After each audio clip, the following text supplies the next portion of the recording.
sommes à côté de l'église Saint-Méry, devant l'église Saint-Méry en face de Beaubourg, dans Paris, en plein centre de Paris. Une belle église gothique du XVIe siècle. Alors dans une église, en fait, c'est un lieu merveilleux parce que c'est un lieu qui donne des volumes extraordinaires, surtout une église gothique avec des hauteurs absolument fabuleuses. Les contraintes, évidemment, c'est qu'on ne peut pas faire n'importe quoi, en fait, déjà de façon technique, pas de trous pour l'accrochage, tout ça. Et aussi, il faut que les œuvres que l'on expose aient du sens par rapport au lieu dans lequel on expose. Et que ce soit aussi suffisamment grand pour se confronter. Ça se confronte vraiment dans l'espace et ça s'intègre dans l'espace où on est. Donc c'est important qu'il y ait à la fois des volumes et que ça fonctionne bien avec l'endroit, en fait. Artistiquement, ce qui est bien, c'est que moi, en fait, j'ai rencontré des gens très enthousiastes qui ont cru dans mon travail et qui m'ont aussi fait sortir un peu des chemins habituels dans lesquels je travaille. En fait, ça m'a fait faire du grand format. D'abord, on m'a confié une église en entier, alors que ça ne m'arrive jamais. C'est la première fois de ma vie. Et puis, j'ai été sélectionnée.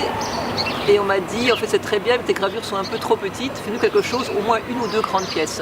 Et en fait, j'ai décidé de faire finalement 17 ou 18 grandes pièces pour l'église. J'ai créé une grande perspective de dessin qui regarde la Pietà au fond, et donc ces dessins vont être suspendus au pilier dans l'église, perpendiculairement à la nef.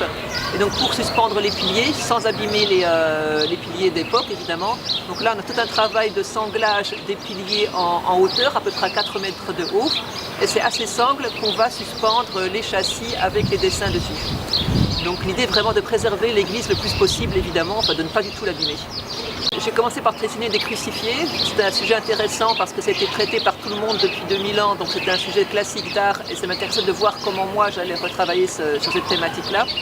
Il y a dans l'église aussi une Pietà du 19e siècle, sculptée par Legendre, dans une chapelle, dans un bas-côté.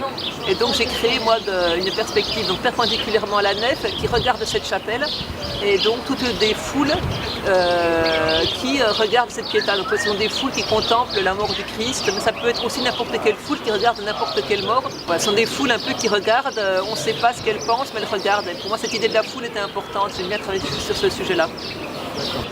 L'église Saint-Méry possède un très beau bronze de Gros, en fait, un Christ aux outrages en bronze martelé du XXe siècle.